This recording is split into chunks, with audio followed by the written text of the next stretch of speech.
Welcome.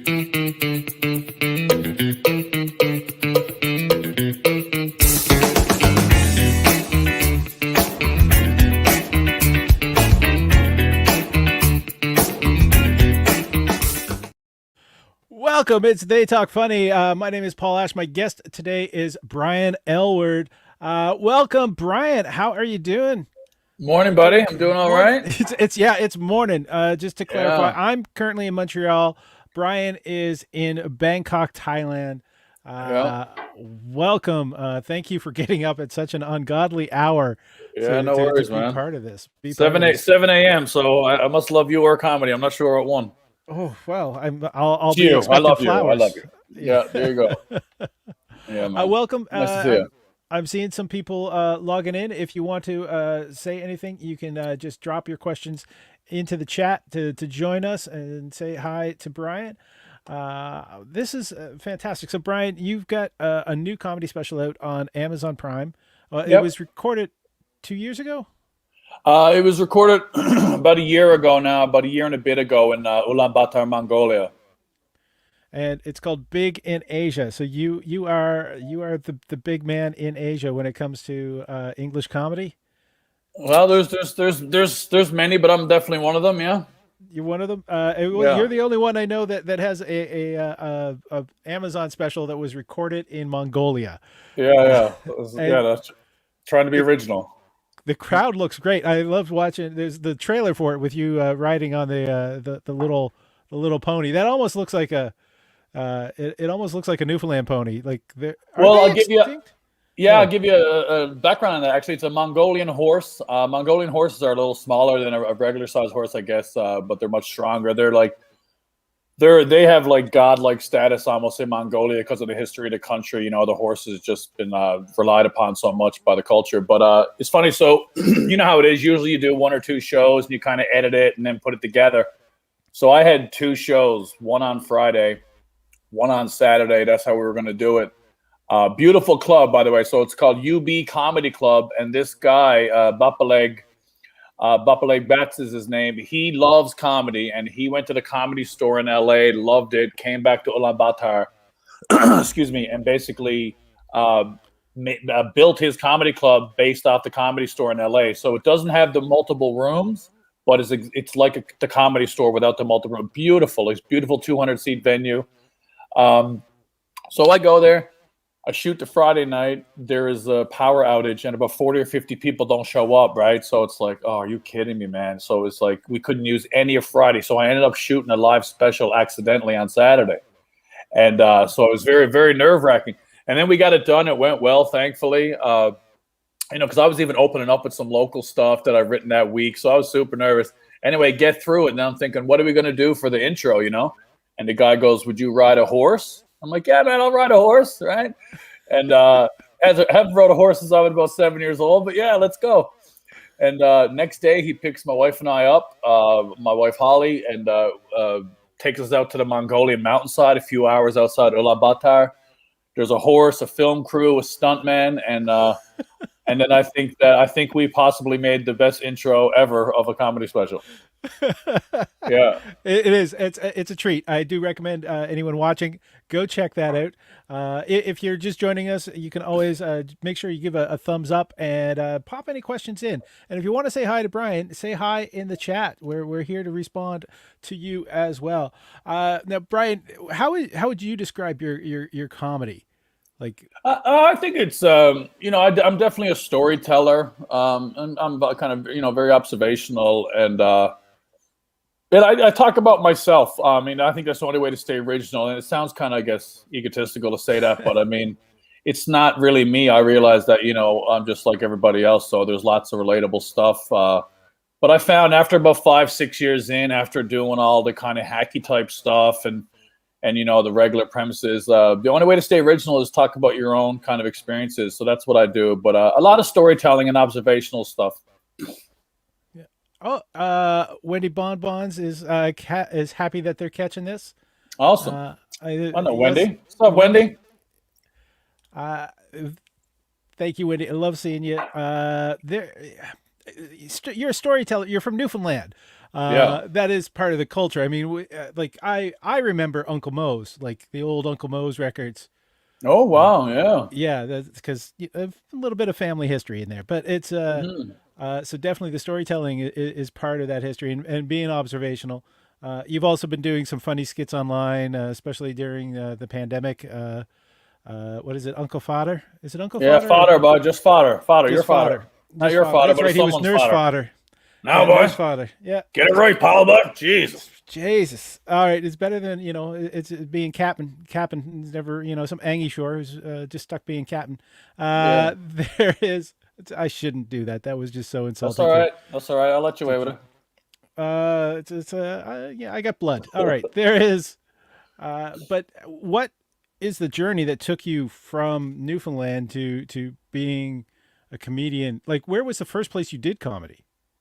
Was The it in first Asia or place, was it? yeah, it was actually. It was South Korea. So I actually, I played basketball in college at Cape Breton University. They came. I remember my last kind of month or so there. This was like in 2000. Um, some companies came and they were recruiting people to teach English as a second language, right? Or as a foreign language now, a second language at the time.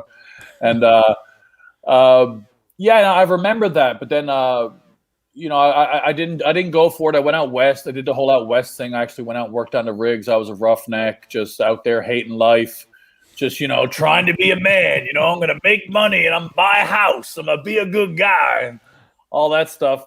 And and then I remembered I broke up with my girlfriend at the time, and I was like, man, I just want to get the fuck out of Dodge, right? And I remembered the ESL recruiters, and they were recruiting to go to Japan. I started looking into it, and I found Korea. I found Korea was kind of the cheaper option.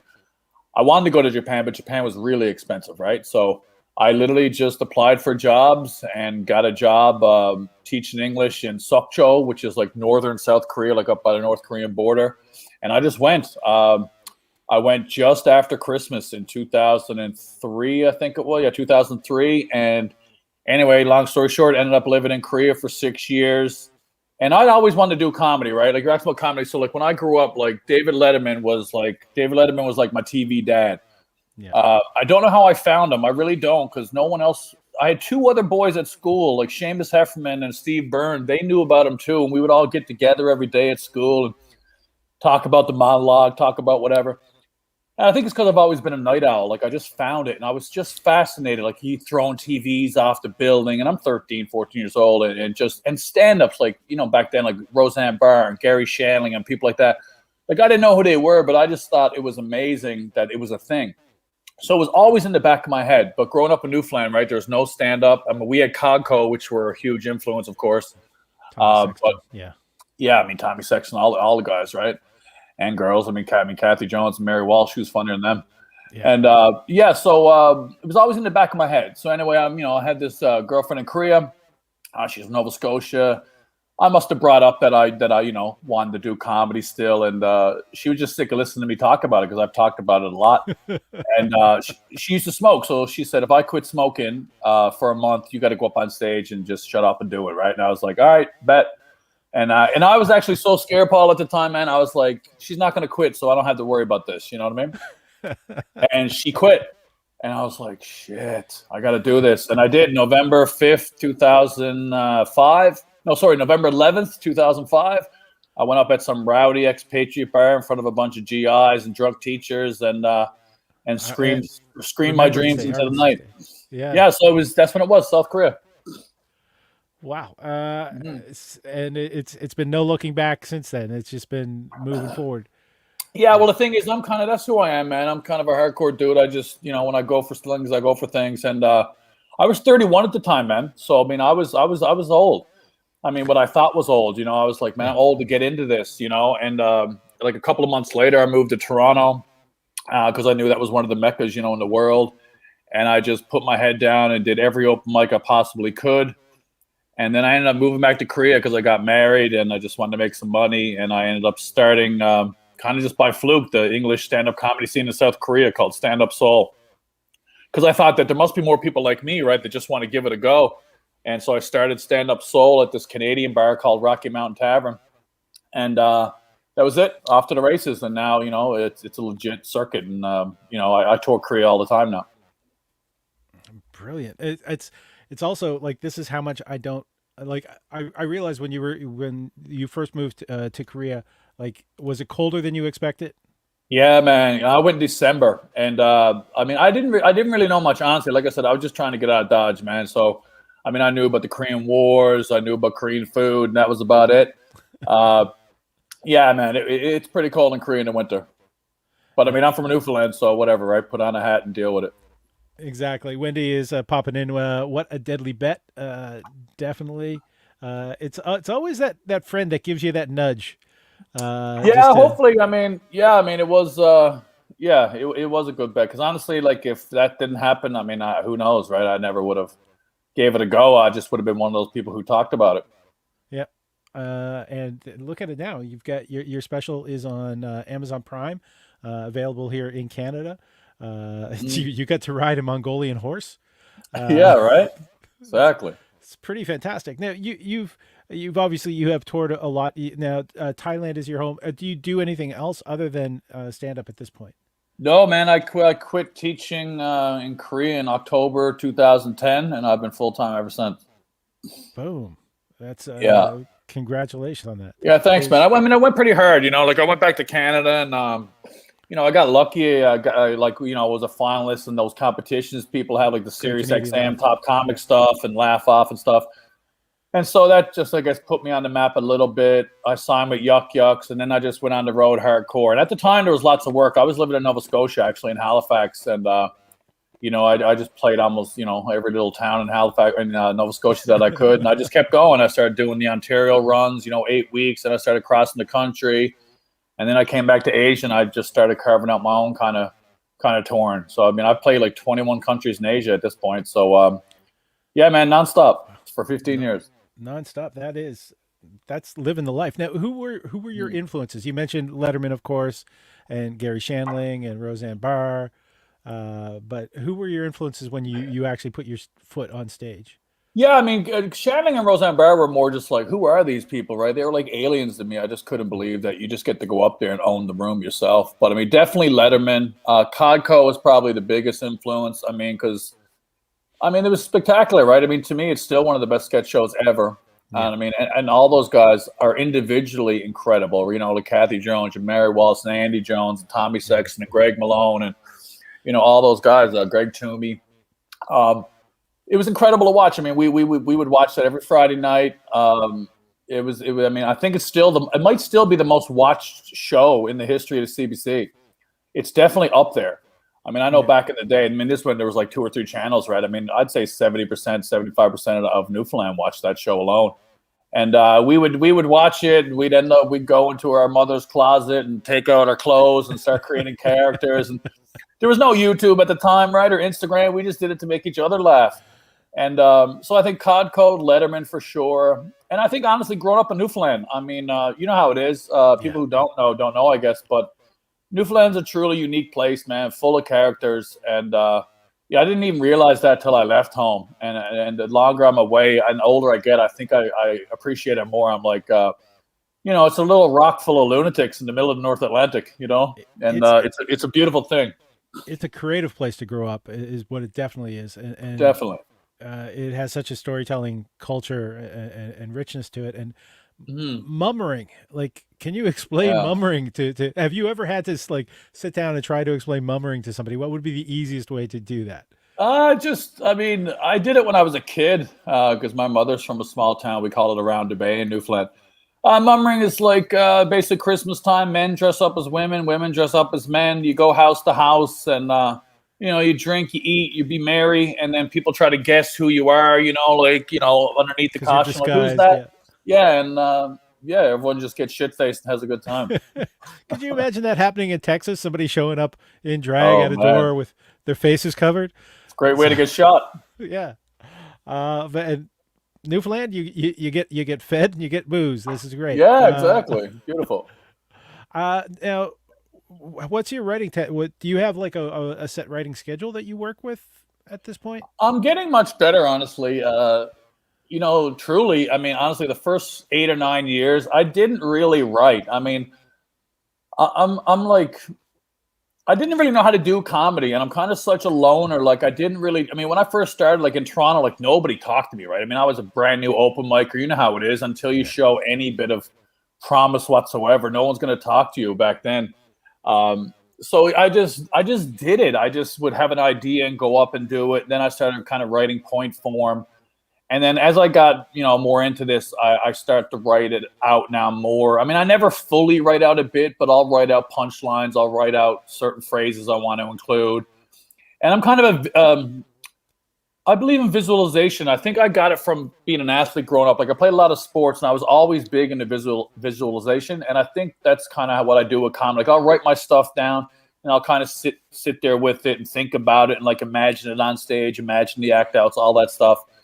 And but I've gotten much better. Like, I definitely collect my jokes and stories now, and I write. I find for me, I need to be alone for my best writing. Like, kind of when my wife goes to bed, then it's it's Brian time, and I get a little excited. And it's no offense to my wife, she knows that. And before shows and after shows, like, I find before shows, I guess maybe because I'm in the zone, I find I always end up finding a bunch of punchlines or tags that I never had before, or after an open mic especially. Like, I kind of treat open mic like a job, and I just go and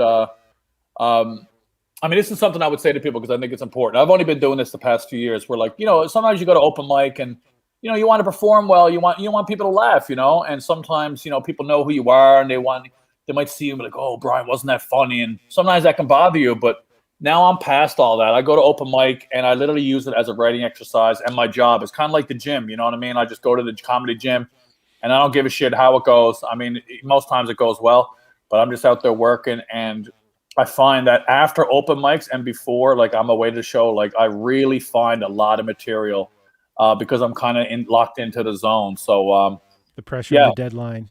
Yeah, man. I just find that, like, here in Bangkok, there's a club called Khao San Comedy Club, and it's open every night. And I'm usually there. I do about a half hour every night, and as soon as I get into the taxi, man, like, the ideas just start coming out of me, and I just write them all down. I get back to them later. A half hour open mic every night? Is it? Yeah, well, there's a comedy club, and I'm one of the few headliners. So yeah, I do about a half hour every night. So which is great. Now it's closed right now because of COVID, which is great because that's really the reason I live in Bangkok, right? Because my wife teaches here at an international school. She's from Mount Pearl as well in Newfoundland. But I mean, obviously, I need to get on stage, right? And but we're lucky. We have Khao San Comedy Club. Khao San Road is like basically the backpacker capital of the world. So we have these young bucks out there flyering, and then we get 40, 50 people in a room from all over the world, and you get to rip your shit. So it's pretty great, man. I mean, you know how it is. I mean, it's hard to get a half hour anywhere in the world every night. Yeah. So as long as I get on stage, who gives a shit, right? So I'm about to start packing at this point. Right. I'm telling you, man. I think I say it all the time. I think most comics should live in Bangkok, man. It's a perfectly bizarre city. It's amazing. I love it. And how many weeks of the year are you spending on the road? Like, did you say 21 countries in Asia that you performed in? Yeah, 21 countries at this point, and that's many times. I mean, I've been to places like, Singapore probably 15 times at this point. Jakarta, Indonesia, Mongolia, even Nepal. Nepal has comedy. Tuk Tuk. Shout out to Tuk Tuk Comedy. Yeah, man. On the road, I've spent about half the year on the road, maybe a little less. I mean, the longest I'm on the road with Best Kind Comedy Tour with Mike Lynch and Colin Hollett, two very funny guys out of Newfoundland. That's about 10 weeks. That's the longest I'm away. And yeah, I'd say half the year I'm gone. How is, I mean, how much of the audience is actually backpackers and tourists, and how many are locals? It depends on the club. In Khao San, it's almost 100. It's about 90% backpackers because that's what it is, right? It's literally the backpacker mecca of the world. So it's a street, like it's a street that's only about, say, 500 meters long, and in one day they'll get 35 to 40,000 people on that street. Right, so you're out there flying and you get those people in. But then there's other clubs. There's other clubs in the city that are a combination of like locals or like expats. There's a lot of Australians and Americans and British that live here. There's a bit of a language barrier in Thailand. Like, some people understand it, so there's still not a ton of Thais at the show, but that's changing. It depends on the country, right? If you go to Malaysia or Singapore, there's a lot more locals than other places. It depends on the language. Right. You mentioned doing act outs and visualizing the act outs. Do you find, like, because you're dealing with an international audience, because backpackers aren't all going to be, from Mount Pearl. They're going to be from Australia, everywhere. Yeah, man. Are you doing? Do you think that has helped refine your comedy to make it a broader appeal? And it's funny. More physical stuff to kind of. It's funny you asked that, because I literally was talking about this the other day. I think that's exactly what's happened, because, whether it is sometimes someone who's like maybe Dutch or wherever they're from, where like there might be a slight issue with the language. So like, but they understand act outs, right? They understand kind of the slapstick stuff. And I've done shows that kind of like full Thai rooms, and I did notice that when I did the act. Like, it's funny you say that. There was about a couple of months ago now, I was doing this new act out about being on the back of a motorbike, and I was making fun of this lady, and I was like flicking my hair and I just gave it a go, and it got real big laughs. And then so I sat in it more, like if I was doing it in front of an expat audience, they probably wouldn't laugh as much, so I wouldn't have had as much confidence. So it's really given me more confidence, I think, to go for the act outs. And I think it's definitely improved my physical comedy for sure. Now, just an addendum onto all this about you being in Asia. You played basketball for UCB. How tall are you? 6'3". You're 6'3". And have you had any like film offers while you're there? Have you been doing any acting? I've done a little bit, man. I hate it. I've been in a couple of movies, which was fun. I mean, for sure. I've been in typical gangster roles and just stereotypical bullshit. Big, bald. Man. I was in a crazy commercial. I should send it to you. This was years ago. It's a thing called poke chip. So poke chip is like the most popular potato chip in South Korea. And so the commercial was so they hired me.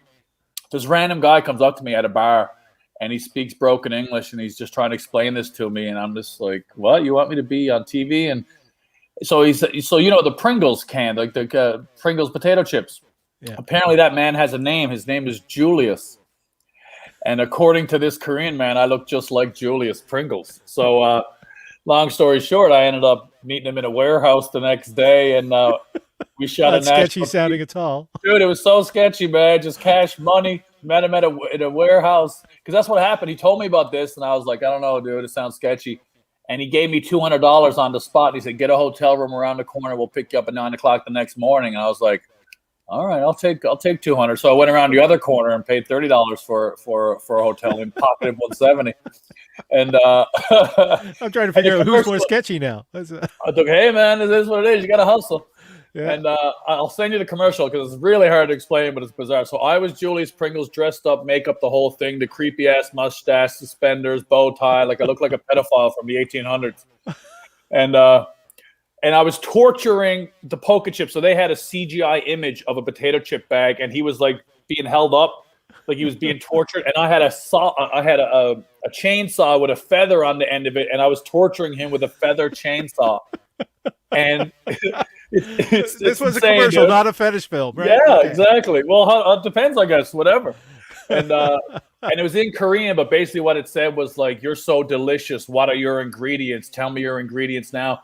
Because that was the whole joke. They was kind of anti-American, like we're more delicious than the American chip, and they're torturing us to get our ingredients. Anyway, dude, it's absolutely insane. I'll send it to you. That sounds man. That sounds like such a fun experience. Like, this has been adventure. Like, I mean, going out west, being a roughneck, that's like its own adventure. Like, did you ever have any places where you had to worry about bears or? No, I didn't do it very long. I just did it, but man, I hated it, man. I mean, the work was hard enough, but the mentality is just, I just thought it would be, just make a bunch of money. And then that was when 9/11 happened. And then, I was kind of green. So like, there wasn't a whole lot of work for me at the time. And then I just, I just got out of Dodge. I mean, and again, with the TV stuff, I mean, I still like, I'm not against doing it. It just kind of makes sense. I'm not very good. I don't know how to audition. I mean, I've done some voiceover work too, but I mean, I've also embarrassed myself. I had some incredibly embarrassing voice auditions. I mean, I did one once in Korea where I just thought, you know, I'd show up because the guy was like, "You have a great voice. You want to go to do the thing?" I'm like, "I do have a great voice, don't I?" And I show up, dude, and there's this. I'll never forget this girl. This girl was there, and she had all her notes, and she was amazing. You could see the other person audition, so it was so intimidating. We were staying in a room, and you could look into this booth, and you were supposed to whatever audition. And this girl was doing, you know, female voices, male voices, old man voices, kid voices. I'm like, what in the right? And I'm just like, what about me, right? So I go in, and he literally gives me a book, and it's just a book full of animals. And he said, just open it up and kind of become the animal and give me a voice. And I was just like, what the fuck? Like, I don't have these skills. And man, I just sweat through it. And it was absolutely, it was mind bending. Kicked my ass. I actually have a voiceover audition that I just got the email an hour before this. So it's with your extra downtime. I mean, like if you're touring for half the year, you're writing, you're performing each night. You do have time to take a class, an acting class or whatever, which could help propel you to the next level. And not only that, if you do come back to North America, you have some extra skills and some extra, like, you know, credits, as in which could why am I giving you life advice? Your life is so much sweeter than mine. No, I know what you're saying, man. But like with me, it's like, I mean, I'm 47 now, Paul. So it's like, you know, I kind of carved my own niche out, and like I don't play well with others. I know that about myself now. I mean, I definitely study. I mean, I'm creating my own content now. I mean, I'm coming out with a web series. I'm coming out with a podcast. I have an idea for a sketch show and a movie I'm working on with some people. So, I mean, I'm going to kind of create my own characters, my own lane, you know, because at this point, I mean, I'm not trying to fit in anymore. Those days are over. And, you know, I'm especially not going to come home and wait for the CBC to call. I mean, fuck that, you know. I mean, there's no gatekeepers anymore, you know. So it's you got to carve your own way. And so that's what I'm trying to do now. Welcome to my talk show. So, exactly. I think I was about 46 when I just started to try to, you know, kick myself into getting the career going, and things started moving here again. But then we had the pandemic and the lockdown. So like, how was it dealt with there? How did the pandemic, like, because I remember you doing videos on the balcony saying, you know. Yeah. I mean, pretty well, actually. I mean, apparently Thailand's one of the better places. I mean, I know Vietnam in particular, which borders with Thailand, they handle it as well as anywhere in the world, apparently, like New Zealand, places like that. Thailand did a good job because at the end of the day, I mean, it is a military dictatorship. And I guess in situations like this, it kind of helps, sadly, because, you know, when they enforce the laws, you follow them, you know. So when they went on lockdown, we were on proper lockdown. I mean, because I remember this is literally a year ago. Because I remember the last time I was on stage at Kaohsiung Comedy Club was March 12th of last year, and I remember being on stage like a week before that, making fun of the virus. Like we didn't really know yet. Because I remember there was actually a guy there. There was a whole front row, people from China. So I just went hard at him, just being, you know, foolish and making fun of the virus. And then a week later, it was like, oh shit, this is a thing. And me and my wife, we were in lockdown here at the condo for like 97 days in a row. And you weren't really allowed to go anywhere. So I would literally go out at night, just walk around my condo, you know, just for some sanity and some exercise. And they've handled it pretty well. I mean, it popped off again there a couple of months, but they have control of it again. But, you know, with such a big population, Bangkok being one of the most populated cities in the world, they've done a pretty amazing job, actually. It's one of the leaders in the world. One of the leaders. Tim Rowcliffe from Barrie, Ontario, has mentioned, gotta love a good dictatorship. Well, during the pandemic, you do. Yeah. Here's a question. I never even considered this. At the comedy clubs you go to, is there much political humor? No, I mean, that's one thing you don't talk about it. They have some of the strictest. I think it's called Lama stay laws, or whatever, like laws about the monarchy. They have the strictest monarch laws in the world. So you don't say the K word and you don't talk about the monarch. I mean, it's just not worth it. I mean, what shitty joke am I going to tell to risk my freedom, you know? But I'm just happy to be in Thailand. I love it. And it is kind of weird because, you know, part of you wants to, you know, speak out on it and stuff. But I mean, I'm just in my little lane here. I'm happy to be here, and I'm not going to risk that. But yeah, no, you don't talk about. I mean, it's funny. I don't really talk about it in foreigners, but if you go to a Thai open mic or a Thai show, which I have, they do. They're hardcore, man. I love it. Like, Thais have a very dark sense of humor, and they get into it, man. They're badass. I don't know if tell me if I should shut up at some point, but there have been videos online, like the young people in Thailand doing music videos that have been really explosive and critical. Yeah, well, yeah. There's a rap group. I forget their name, but they've put out some stuff that's pretty vicious. And I mean, again, I'm not Thai, so I mean, I don't have the issues that they have. And for a lot of people here, it's not good. So I understand where they're coming from. But with me, I guess I live the life of Riley here, and I guess I'm going to shut my mouth about it. Understood. For now. Understood. For now. Yeah. For somebody who's planning on starting comedy, would you have any tips or writing tips for them, or? Well, yeah, like I said, I think, yeah. Well, I think it's hard to explain this to a new comic because you know how it is. You're so scared in the beginning, but really try to think about the open mic as a gym. Like, you go there to get your comedy muscles. So I find, like, writing on stage, like, don't worry about, killing at an open mic, because it's not about that. It's about finding those nuggets and working on shit. So, like, I would take a lot of risks at open mics because it's only going to help you further your thing. And I've seen a lot of this lately, and I guess I'll mention it. I find a lot of new comics. I've seen this in the past couple of years. It's a generational thing, I think. I don't think it's a comedy thing. Just people aren't willing to put in the work anymore. You know what I mean? Like, when me and you were younger, like, you just put your head down, you shut your mouth for at least 5 years. You know what I mean? That's just how it was, because you knew that you weren't going to be really good till then. I mean, I've met a lot of comics at this point who come up to me and they're doing comedy a year, 2 years. And they're like, hey, do you want to come see me headline next week? I'm putting off a show. I'm doing a half hour. I'm just like, what? Like, so another thing I would say is respect the time. It's very important to do that. Like, 10 minutes is not easy to do. And then there's 20 and there's 30, like 30 minutes. Like, I don't want to see anybody's 30 minutes for at least 5 years. I just don't, because it's not going to be good. And it's not an insult to that comic. It's like, respect it. But it seems that they don't respect it. They're just trying to leapfrog. Like, they might have an angle that no one else has. I mean, they might be whatever, some Nigerian amputee midget or some, whatever. And they're like, oh, it's Nigerian amputee midget night. And I get the headline. And it's like, yeah, but no one really wants to watch that. Why are you wasting people's time? So I think being brutally honest with yourself is really hard to do, but it's only going to help, man. It's only going to cut through your bullshit and make you better. So, and record. Now, I don't do this. I should. I record a fair bit of my stuff, but I don't really listen to myself. That's just my self-hatred. But yeah, record all your stuff, listen to it. I mean, it definitely would help. And yeah, like I said, take risk at open mics and respect the time. Realize, how it is. Like, you get your 10 minutes. To jump from 10 minutes to 15 minutes is not easy. And I actually think the jump from 10 minutes to 20 minutes is the hardest part of comedy. I really do. I think once you get to 10 minutes, or 20 minutes, or you're on your way. But like 10 to 20, that 10 minutes could take 2 years.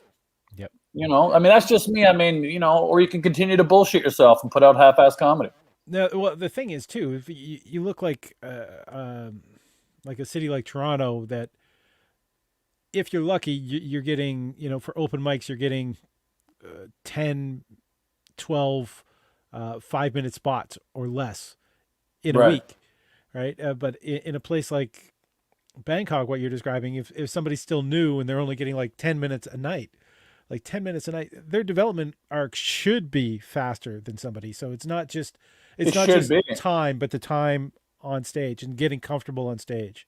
Yeah, I believe that. Yeah, time is time, right? Like, no matter where you get it. But I mean, iron kind of sharpens iron too. I mean, I do miss that. I mean, I'm the only English-speaking professional comedian that lives in Bangkok. There's definitely some funny people here that are working on their half hours, and we got some locals that are really coming out and starting to tear it up. But yeah, it's about not bullshitting yourself, man. I mean, again, that's why I said it's a generational thing.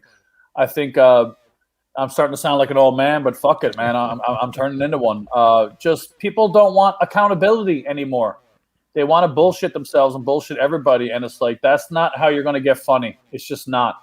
you know how it is. Like comedy's brutal. It's a brutal game, and if you can't handle honesty, well, then you're not going to be able to survive in this business. Not a chance. Have you played? I mean, you played for Europeans, but have you gone and toured in Europe? No, I had that. Well, Ireland. I've done a tour of Ireland, which was amazing. I had a tour set up last year in Europe and all through America, and I had a Middle East tour. I had a great year planned last year, and that all got canceled. But I'm going back. I'm definitely. I'm going to do a world tour. Actually, I'm working on that now. The logistics of it. It's a bit of a nightmare, but yeah, I'm going to really go through 6 or 7 countries in Africa. I'm going to do about 15 countries in Europe. I'm going to really get on. My wife's going to come. She's going to take a year off, and we're going to travel the world. And I'll hit up about, I don't know, probably like 30 odd countries in about 18 months. That sounds like a plan. That's yeah, man, it's exciting. Is that you? Obviously, you've got you've got your plan now for the post pandemic thing. Like, have you done any of the online shows?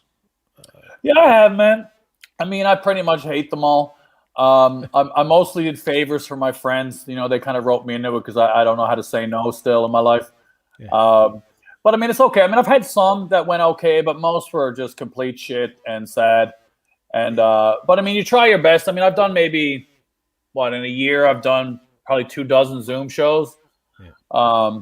Just again helping out friends, but literally I had like maybe 2 or 3 of those where I thought I did a good job, and that's because the setup was better. Like I did a couple of private gigs, corporate gigs, and they had me up on the big screen like at a hotel, and so then I had a chance, right, because it was a big screen in front of them, my face, and I could see them, and so yeah, that was fun. But yeah, I've done them, but I don't. I want to get back on stage. You know what I mean? I find it. I've done a few.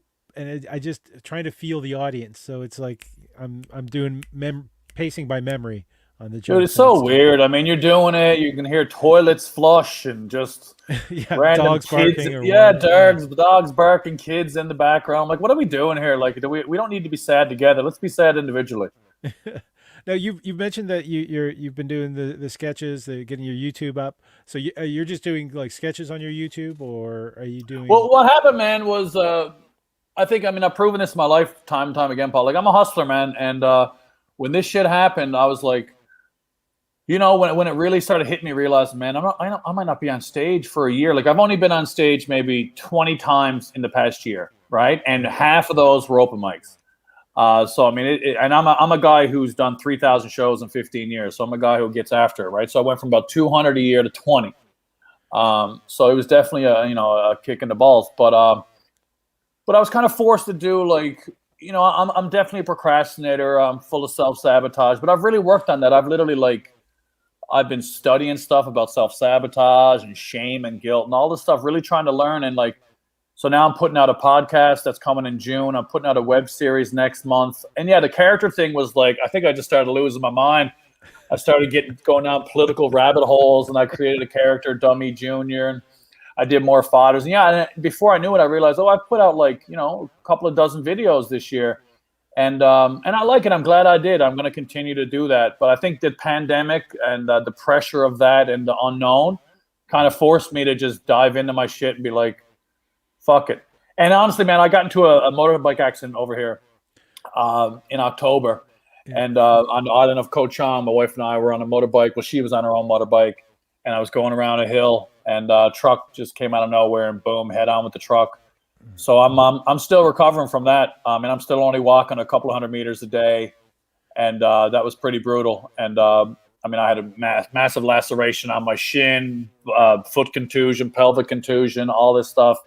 And I think that too was definitely an awakening where I'm like, I could have died easily. I easily could have died, and so I got more of this fuck it mentality right now. It's like, who cares, man? No one, like, that's the thing. We sometimes comics are so precious, you know. We're such little prima donnas. Like, no one gives a shit. Just do your stuff. No one cares. And if they find you and they like you, awesome. And if they don't, they weren't even looking for you in the first place. So yeah, so that's kind of where I'm at now. Is like, just do it. Just do your shit. And that's kind of been what has happened with me, because I mean, every comic talks about doing a podcast of some sort. And if Right. anyone, this is live, by the way, so for those of you who are watching it live, if you want to say hi to Brian, you can right now. That's kind of the beauty of using StreamYard like as the service. There we are. That's the Asian. That's the Asian high. Yeah. Hello. Sawadee krap. But it's like this past year has kind of kicked me in the butt to do this, and I've taken a show that I've done for 7 years, the Love Doctor, and he's now got his own weekly show. This is episode Right. 46 of They Talk Funny, right? Awesome, man. I've been talking to comics about writing and the thing, and I got BattleCom, which is like a 10-year-old show, and it's just a geek debate thing, which is now live once a month. Um, do you think this stuff is going to stick around? You think you're still going to be making these character videos once Yeah, you're definitely. doing shows? Definitely, Yeah. man. And yeah, I mean, I remember you just got to do it, right? Because I remember meeting you, and I remember like coming to Montreal for a bit and doing some shows, and you were an amazing host, and we hung out. And yeah, man, you just got to do it, man. I mean, I'm definitely going to do more. I mean, I'm working on a couple of more characters. I'm going to start. I'm gonna do a weekly podcast, like a half-hour podcast, starting in June, of just me going mad, ranting stories, just talking to interesting people, like just brief interviews. Next month, I'm coming out with Buddy in Bangkok. It's going to be a web series about Bangkok, and it's just going to be me going around Bangkok, just showing off the city. The city's incredible. I'm going to put out like a 3.5 to 4 minute video a week. And yeah, man, I'm coming with more. I mean, I want to start taking some of these characters I'm doing and putting them on stage. And I definitely going to do. It's funny again you say that, because last night I realized my buddy Mike, who the first time I ever did fodder. My father character was St. Patrick's Day 4 years ago, and it's St. Patrick's Day on Wednesday, right? And he goes, "Oh, dude, this is the first time. You remember this?" And it was just, we were on the road in BC on my big little BC tour, and he had his character Randy. He goes, "Want to be my father?" And we're just in the kitchen of our comedy booker's house. I'm like, "Yeah," we're just like fucking around. And I did it, and I realized. So I was like, "How many of these fathers have I done in 4 years?" I got curious last night, and I've done 28. So I've basically done, almost a little more than one every 2 months, and that's really without thinking about it. I just do it whenever I feel like it. I got a lot of other stuff going on. But I like doing the character, and people really like him. And I'm going to start doing it more. Like, I definitely want to put it out now, I think, maybe twice a month, and just, really go at that character. And I got 2 or 3 others. Got this female character I can't wait to put out. I got, Father's friend Terry is coming. And some more. Yeah. So, yeah, I want to create a whole thing, man, a whole show. You think you're going to be the next Uncle Mose? Is that it? Man, I don't know what it is. Whatever, what it becomes, whatever. And that's another thing, Paul. It's like, I'm just going to do it, and whatever happens, happens. That's not up to me. You know what I mean? But I know if your intent is right, like if I'm excited to do it, it can't be a bad thing. Yeah. So that's that. I have no expectation at all. If it goes somewhere, awesome. If it doesn't, awesome. I had fun doing it. Boom. All right, Brian. We've got hope for the future. You're going to be creating content. Everything is going to be moving forward. Do you have any parting words that you want to do? I want to just hit up one little thing. Is we're doing a special They Talk Funny because you are a trooper. You're up at 7 a.m. It's now it was 7:45. Is that it? Yeah. Well, nothing makes sense anymore, man. It's the pandemic. I don't even know what day it is, what month it is. Who gives a shit? Right. My guest on Thursday, I'm doing a special 2 p.m. show, so it'll be 7 p.m. in the UK. I'll be talking with Alison June Smith, another Canadian who's she's living hilarious overseas. So we're going to be doing another They Talk Funny on that day. Sweet. Any parting shots? Any parting thoughts? Well, happy St. Patrick's Day, everybody. We'll start with that in a couple of days, and today here in Bangkok. I'm about to do a fodder sketch. I'm going to shoot a fodder sketch in about an hour, so I'm going to put that out in the next 24 hours. I'll make sure to share. Yeah, man. Well, parting, I guess, at Brian Aylward Comedy. That's my social, so you can catch me on, Instagram, Facebook fan page, and YouTube. Especially my YouTube channel. I've put that out, and I'm really trying to build that up. And that's where I'm going to be putting all my stuff. So at Brian Aylward Comedy.